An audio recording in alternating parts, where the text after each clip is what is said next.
All right, and we are off. Joining us today is Dr. Drolshagen, known nationally as the Rapid Growth Specialist. He's helped over 1,000 business owners, entrepreneurs, and sales pros generate not just incremental results, but 10x growth while reclaiming time, balance, and purpose. He's the developer of the SMT Method, subconscious mind trainer, and a speaker, author, and former VP of sales who walked away from burnout to build something radically different. A disclaimer: this is for informational purposes. This is not not medical or therapeutic advice. If you need medical or therapeutic advice, consult a qualified professional. So with that, let's go ahead and kick this off. You never let me call you doctor. I'm not going to start now. So Joseph, if you want to walk us through your Batman origin story, so to speak, how did you get to SMT subconscious mindset training? I love that Batman origin story. I started out, very humbling beginnings. I started out one of 5 children growing up in a very low income, blue collar family. And my whole youth was watching my parents just struggle and push and anxiety. And there was so much pressure in the house that you could feel. And when I got in my before teens even, is I said, man, you guys aren't doing something right. And I don't want to live like you guys, you know. And then I get into my 20s and I ended up had an opportunity to take over a multi-million dollar construction company. And I didn't even have to get a loan to do it. We're going to pay it off over 5 or 7 years. Most exciting day of my adult life up until then. 3 days later, I rejected that. And the reason I rejected it is because I felt so guilty within myself, because I felt like I didn't earn it because I didn't work hard enough for it. That was a trigger for me that was like, something is a matter with me. And so it's been a 4-decade thing of continuously studying. You talked about clinical and things like that. I have my doctorate degree in psychology and really specialized in, not knowing what I was going to specialize in back then, but ended up specializing in the subconscious mind. And that helped me flip around my career from barely getting by and worried all the time about getting let go in outside sales to landing 18, 22, $25 million year-over-year contracts, and then helping people in my organization before there was an SMT method, helping people on my sales teams once I was elevated to a vice president I had in multiple organizations the largest percentage of top producers on my sales team is the organizations that ever experienced before. And then things opened up and I started bringing it outwardly and working with businesses. And the last corporation I worked for was in bankruptcy. And I was part of the team to help them get back into profitability. And in doing so, at the end of that, I resigned and I stepped out and started doing what I'm doing today. Took that leap of faith. Yes, as a entrepreneur, I can certainly relate, having left the corporate world myself this February. Yeah. So let's jump into mindset training. We've talked before. Apparently Sigmund Freud was right. Our subconscious does rule the roost, but the quality of its rule is shaped by what we feed it. So how do we feed our subconscious better fuel? Well, we know it, and you're absolutely right with Freud said, and all of the greats that have contributed to this is, we know today, Andy, 85% of the results we experience are based on the programming within the subconscious. And that's not good or bad. It's just 85% of the results we're experiencing are coming from that. And I'll just explain really quick. We have the conscious mind. That's what we focus on, the words we use, thoughts we entertain, people we hang out with, all of that. But also the knowing of what we want is in the conscious mind. And then we have the subconscious mind, and what I call a motherboard within that subconscious that hosts all of our programming, our experiences, everything we saw growing up, everything we were told growing up, like all of that is in that subconscious. The critical component of the subconscious mind is that's what triggers the brainwaves to the actions we take or we don't take. So somebody that grew up like I did, who was like, I was told by almost every teacher I ever had that there's people meant to work with their head and people meant to work with their hands, and you're going to work with your hands. So I had no expectations on myself of really going outwardly. So when I came out of high school, I didn't look at college. I didn't look at this or career. I just went and got a job at a factory cleaning out oil pits for machining, for machines and other equipment and things like that and stuff. And that's what I thought I was going to do. And it was just by hap chance, direction of God, other people showing up in my life at the perfect time that I broke free from there. But realistically, when you look at it with the subconscious, I shouldn't be here talking to you right now. I shouldn't have developed this SMT method. I shouldn't have impacted over 700 people's businesses in utilizing this program in their life. So that subconscious is a very critical component, like you started out by saying, what's Freud, is a very critical component in what we can achieve in our life. So Joseph, let's dial into something that you said. You said 85% of our outcomes are determined by our subconscious. You mentioned some brain waves. As you know, I'm very, very open-minded, but I'm also objective. I'm a data numbers guy by training. And a lot of this, despite my best intentions, it does come off as kind of woo-woo mysticism. So you mentioned 85% of the outcome is determined by our subconscious. You mentioned how our subconscious fuels the brain waves that make the magic happen. So can we tie your SMT training to any kind of objective metrics, electroencephalograms, functional MRI imaging, anything like that? Well, it is all about the neuroplasticity of the brain. We know, it's not logical, we know scientifically that the brain can rewire itself. It can't happen without the input of that subconscious and the shifting and the changing coming into the subconscious. So from a logical standpoint, which is conditioning based, because logical thinkers, I was in corporate for 28 years. Logical thinkers want to come up with their plan. They want to come up with their action plans. They want to come up with their recovery plans. How many things have you ever achieved that have really followed a plan that you put in place for it, Andy? None. God, there's a saying, God laughs at your plans. That's right. We plan and God laughs. Yeah. Yeah. So really right in there's no logic to planning. So what I do instead of, and there's a lot of coaching programs set on that planning stage and things like that, the logical thinking. So what I do is I have to get people to step outside of that logical side. And we do that with what the SMT calls a dynamic vision. Instead of the goals, which are hit or miss, we start getting visions and we can power those visions up. A powerful vision has a lot of clarity of what it looks like. To elevate that to a dynamic level, we add feeling tone to it so we can start experiencing the feelings we're going to have being that person. So whether you talk goals, whether you talk visions, whatever it is, you can't go out someplace and get to it. You have to come from that place within yourself. And so in doing so, what we do once we have this vision is we start using and utilizing and getting into that vision to where that becomes our reality that we follow. And then everything else is just what it looks like as that vision is unfolding. So instead of having an upset happen and it's anxiety and it's fear of the end and worst case scenario and all that stuff, it can just be a little blip as we're going through and getting to that vision. The other thing is when we get into the vision, we stay away from the how. We stay away from the plan of how it's going to happen. We're more receptive to areas of it happening with less effort on our part. Does that make sense? It makes perfect sense. And in our pre-game conversation, I told you that I was going to try to be a good interviewer and let you do most of the talking, and that lasted a whole 10 minutes. A great tangential story. I talked to a cab driver who had as one passenger an Arnold Schwarzenegger. Yes. And so Arnold Schwarzenegger, didn't have a pot to piss in. We all know his story. No need to elaborate on it here.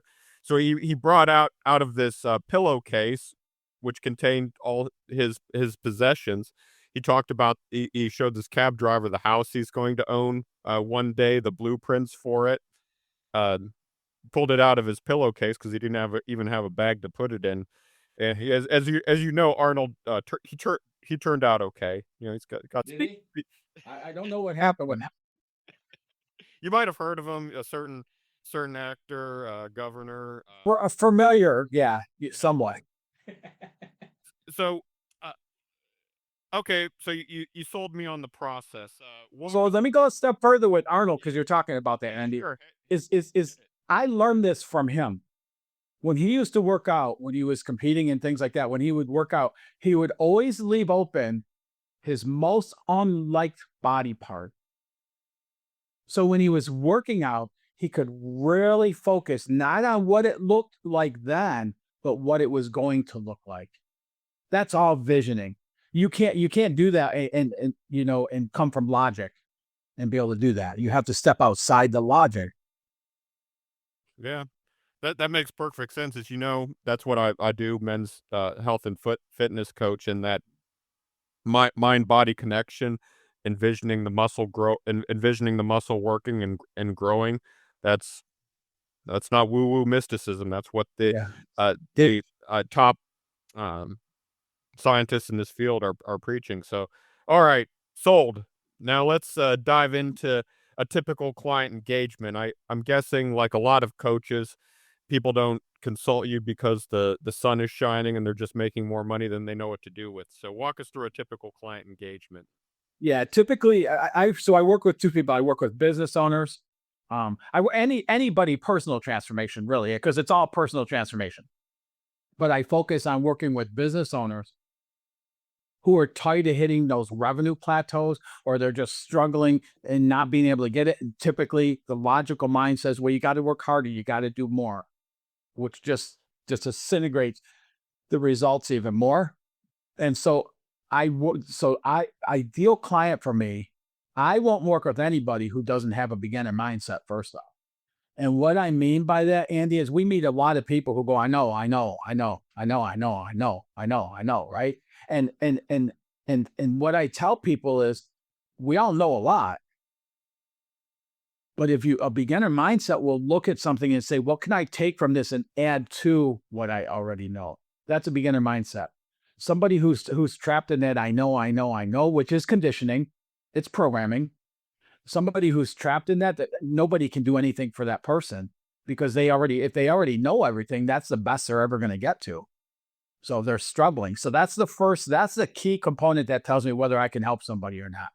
And I worked with over 700 clients in the past decade, and business owners and corporate and such. And I'm a little more specific now on who I work with versus when I first started doing it and stuff, because I want to make sure I'm working with people who have that open mind.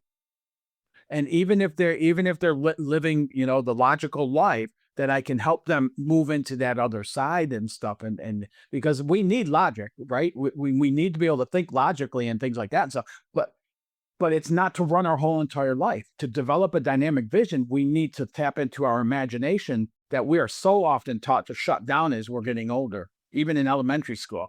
And then we need to tap into whatever that core is within us, that belief in something greater than ourselves, whatever that is. We need to tap into that, because that's really where the plan comes from. And as we do those things, all of a sudden we start seeing results quicker. So one out of all the clients I've worked with went from $7.5 million in a 13-year high in their business. Within 12 months, they peaked over $22 million in revenue, and have been maintaining that for 8.5 years now. I think it's been, so pretty good ROI there. So you talked about the importance of the beginner. pretty good. I'd take it if you put an extra $10 million in my pocket. That would certainly put a smile on my face. So you talked about the importance of a beginner mindset, and that's kind of ante into the game, if you will, one of the prerequisites.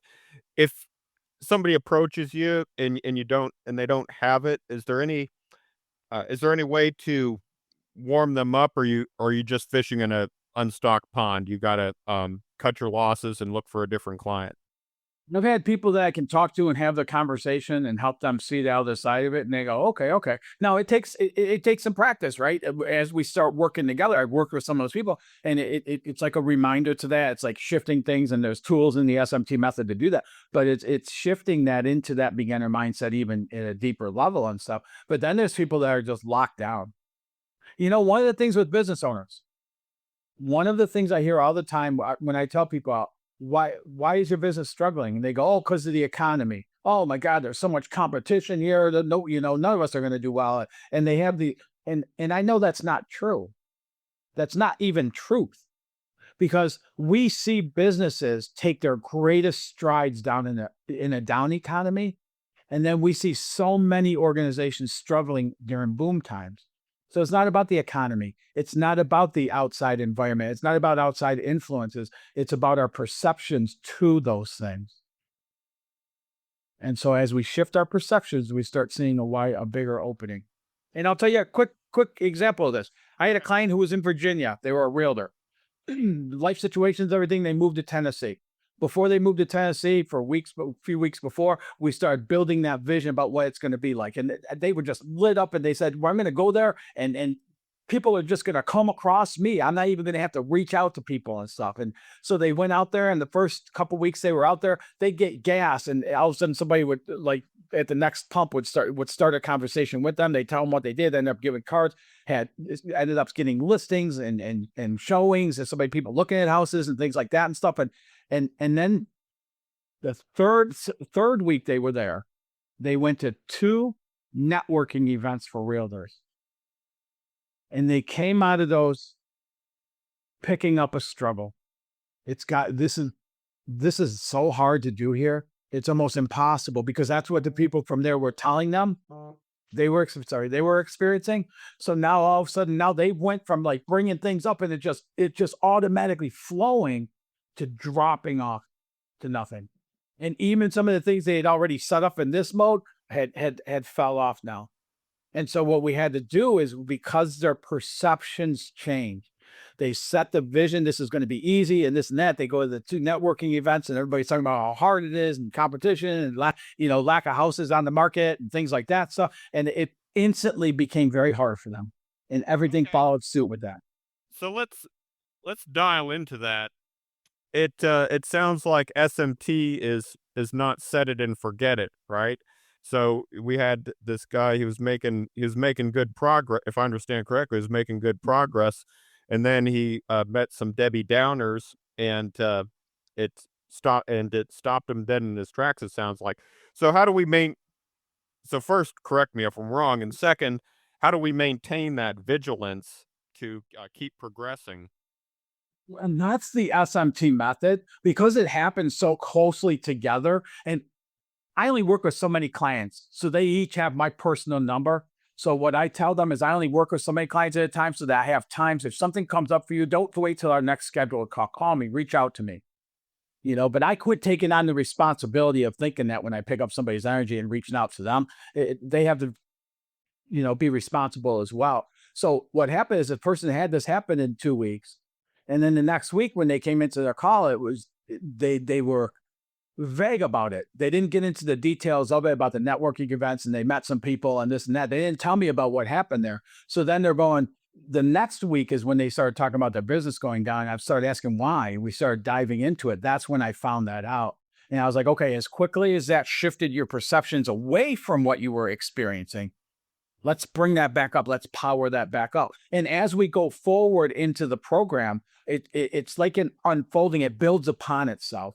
It's not you know what I'm saying? So it continues to build upon that. It continues to utilize that vision and open up opportunities with ease and the flow and things like that and stuff. So it took us a couple weeks. Like I said, they started seeing stuff falling off. Within a couple weeks, they were back in. And it was starting to kind of turn the corner with it. That's interesting that you mentioned that. A couple weeks ago, I had as a podcast guest Mike McRory. He was a performance coach, worked with the Dallas Mavericks, among others. And he talked about the vicious downward spiral, which you kind of alluded to. Yes. You start to you have one bad day, and then it starts the downward spiral. Oh my God, I'm going to be bankrupt and homeless. And you talked about obviously the vigilance that we need to stop that spiral. Does it work the other way? Can you keep parlaying success into additional success? Well, that's how the client went from 7.5 to over 22 million. Clients go from a couple $1,000s a month to $50,000 a week revenue. A guy I just went to Ohio last week. He brought me down there because he was planning to build a double the size warehouse next year. He went from $300,000 to $3 million in a year. And he actually just finished building a quadruple the size warehouse as far as square footage goes from what he thought he was going to be able to do. So yeah, I see that. That's where when we tap into it, when it starts happening, when we get past the initial learning curves, because nothing is like, okay, here's your perception, move it here, and it's done. We have to practice living in that. We have to live consciously, and so many of us live unconsciously, and those patterns of the subconscious keep flowing. So we have to live more consciously, so we're aware of what we're thinking, we're aware of the words we're using, and whether we've spent too much time on CNN, constant negative news, and the upsets, and the world, things like that, how the world's falling apart, stuff like that, and we have to choose consciously to shift our thinking. And as we do that, the subconscious is absorbing things. And what I've been able to do with the SMT method, instead of it being something where it's what took me years, like 5, 7, 8 years to do, my clients achieve in weeks now. It's just because I didn't know then what I do now. Well, yeah, that's why we charge what we do, right? You can either spend 7 years spinning your wheels figuring this out yourself, or you can just hire you, right? Well, and that's really a key benefit to the whole thing. And it started changing for me, even though there's a difference. The SMT method is unique from typical coaching models, but even in that, having somebody that could review this stuff, somebody that could help me see my patterns, and that programming, how it was playing out, where it's so natural to us. And like I said, we live unconsciously so often that we don't even, it feels like the right thing to do. When I was doing sales on the road and I wasn't getting anywhere, and I was nervous I was going to lose my job and everything else, I ended up going harder and harder to where I was traveling 3,000 to 5,000 miles a week every single week and getting even less results in doing that. So let's dial into dig a little deeper into something you said. Is this we all solve one piece of the puzzle? So me, health and fitness, you SMT. Do you view your coaching as a substitute or complementary to other forms of executive coaching? Because they run the gamut. The social media is littered with executive coaches. So uh, substitute or complement? Oh, Okay. the Fair. various times. Yeah. Yeah. It goes back and forth. Sometimes it's a great complement to things, and sometimes it is the avenue. Yeah. So you have any examples of how you had a client worked in conjunction with other coaches to? Yes, yes, a great question, Andy. And one of the things I won't do anymore is I won't work with a client if they're going through a logical program at the same time. Okay. Because when they do that, they're constantly it's not a good thing for the client, because it's constant confusion all the time, because you're going here and it's all logical. Do A, B, and C and get to D. Do A, B, and C and get to D. Do it over and over and over and over. And you get, and then excuse me, I work off of the vision. So once we have the vision, once we step into that, we allow actions to show up for us. We start noticing those opportunities that are flying by us. And if you're going through somebody's going through a program that's like, man, if you're not getting results, you got to work harder, and we'll hold you accountable to doing that. That's such a mix in those two things that they just don't find any place to blend together. So a brain can't serve two masters. You either got to focus on the vision or the logic at any given time. And I learned that by taking people through it, and the frustration for them, the frustration for me, and things that they still got results. But what I do now is tell people, if you're already in that program, finish that program and then come and talk to me. What's unique about the SMT method, Andy, is most typical coaching programs, I'll say, have a model. And when you come into the program, you have to contort yourself to fit the model. You have to contort yourself to the ABC plan to get to D and things like that and everything else. The SMT method, which in other words, when saying that, what I'm saying is you have to move further away from who you authentically are and utilizing your own gifts and talents into what you're doing. And it's just a taskmaster type of thing that you just keep doing over and over. And people get some results out of that. The SMT method was designed with a model, but the model shifts to the individual based on that individual's desires, based on their unique programming, based on their unique gifts and talents, based on what they like to do and don't like to do and things like that. So one of the things within the SMT method is we develop systems of accelerating habits that are unique to the individual. And with over 700 clients that I've served over the past 12 years, really, is not one of them has the same systems of accelerating habits as another person does, because they're unique to that individual. So if you and I are working together, and I'm sure you do this somewhat with your clients based on when we talked before, I don't give you something and go, okay, here's what you do. If this scenario happens, do this. If this scenario happens, do that, because it's not going to work for you. What worked for me won't work for you. So I don't take what worked for me and give it to you. I help you apply that model that adjusts to you to get your results. So it's a unique experience to every individual that takes the journey. So we talked before about the vicious and virtuous circles, and I just had a insight based on our conversation today. The brain doesn't sit still. It's either going up or down. So you either stoke that fire and you get a virtuous circle going, or you get into the cycle of doom we talked about. Is that a fair assessment? That's very, very fair. I always like to use the analogy of a train going uphill. As long as you're inching along, you'll keep going. The moment you stop, you got to go backwards before you can go forward again. Wow. Yeah. Amazing. So let's the time we have remaining, we overlap a lot in our populations, our clientele. I work with 40-plus-year-old male executives, senior professionals, entrepreneurs, and very similar to your clientele. What's different about that crowd?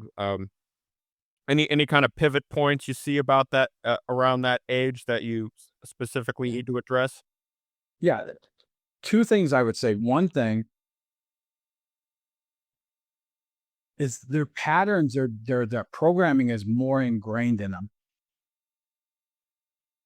And so many people by that age are trying to follow more logical ways of getting to where they want to get to, because that's what they've been programmed to do. So getting somebody like you talked about earlier, getting somebody to understand that difference and why that may not be your best course across the board. We need logic. We need to have logical minds. We just don't have to live through those in trying to get to what we want to get to. There's better, quicker ways of doing so, and easier. All right. It's we're coming up on the lightning round. So haha, what's one belief about success that you used to hold that but no longer do? Yeah, with that construction company I talked about earlier, I used to believe that I had to earn. I had to work hard. I had to work endlessly. I had to give 100% of my efforts and into where I was tired, beat up, burned out in order to really be worthy of success. Yeah. Today, don't live like that. Yeah, there's that is a popular opinion. One guy that comes to mind, Tim Grover. It's I think I think it was Michael Jordan's old coach. Yeah, he said yeah, said is life a marathon or a sprint? He said both. So it is Yes. it is a popular belief out there. It's just the Yeah. red line the RPMs. Yeah, and I coach hockey, being from Detroit, Michigan, I played hockey later in life and stuff like that. My son played from the time he was 3 at Ham State and stuff. and I coach hockey, and I could elevate every one of those kids that I coached, but not two of them would I do it the same way, because I would find out their sticking points. I would find out what's holding them back, whether it be confidence, and not just, confidence, because a lot of kids have lack of confidence, but why, where's that coming from? So I could help them overcome that. So it never works the same for two different people. What's one book every entrepreneur should read? Okay, I'll tell you right now, because in 2 weeks, mine is released. Reprogramming the Subconscious Mind. But there's so many great books out there about this. I mean, I have, this and a whole wall of bookcase of books out there and stuff. But you look at, like, even Dr. Wayne Dyer, you look at Bob Proctor and his works, and like everybody has just been such a, 𝗕𝗃𝗲𝗿, yeah, I mean, Think and Grow Rich is one of my favorites. And Neville Goddard is another one of my absolute favorites. He just breaks things down in a way where you can comprehend them easily. What's one overused buzzword or myth in coaching? Accountability. Or when people say, we have your roadmap to success. You see that on social media. They don't even know my name, but they have my roadmap to success. They know nothing about me, like things like that. Well, I can't just let that go. Accountability, because that's half of what I'm selling. So, which is maybe why I'm struggling with clients right now. So let's dial into accountability. Okay. One of the things my firm belief, what's worked for me, what's worked for the clients I serve, is once you ignite somebody, with what you do, there's some accountability you got to apply to that person. But ultimately, what you're doing is you're teaching them how to be accountable. And in doing so, what we do, the way we do that is we start sparking up. All of a sudden, people start noticing the change in their muscles. They start trimming down. They're feeling better. Their clothes are getting, like, as somebody's moving through that, they become accountable. That's why that's why I won't work with a client for life. I'll work with them for a certain period of time. And then for me to do what I do best, I move them into where they don't need me anymore. They have the tools to move forward through that, and so when I say accountability, some programs have that built in, where if you leave at the end of the program, now you're lost because you don't have anybody to hold you accountable. So I don't teach people to rely on me for their accountability. I teach them how to be accountable. And when you get that vision and you start seeing things grow, the gentleman who brought me up to Ohio last week for his opening of his new warehouse and stuff like that, I don't do anything to hold him accountable for now. The old proverb about teaching a man how to fish. Yes. All right. Well, this has been eye-opening. I always enjoyed talking to you, Joseph. Learn something new every time. Today's no exception. Before we part ways, our listeners are call to action. They're stuck in a rut. How do they reach you? How do they? What's an action that they can take right now to get that train moving back uphill? Yeah, and I'm sure that you have my website will be on the link and stuff like that. The one thing I'll offer people with a little extra gift to any of your listeners, say, Andy, if anybody goes to coachwithjoey.com, they can schedule a 15-minute call with me. We can talk about some of these things. And I want to talk to people, whether you like this or you think it's BS. I want to talk to people because I love having these conversations and stuff. There's nothing in there about coaching or sales or it's just a 15-minute conversation to talk about what you heard here and stuff. And anybody that schedules that with me, I'll give you a free copy of my book, Reprogramming the Subconscious Mind. Well, thank you very much for that generous, and you heard the man. It's worth its weight in everything he has to say, worth its weight in gold. So, so Joey, thank you so much for joining us today. We really enjoyed it. I do too. I love talking with you, Andy. We'll have to do this again. You're open door, brother. Whenever you. All right, man. All right, and both ways. Thank you, sir.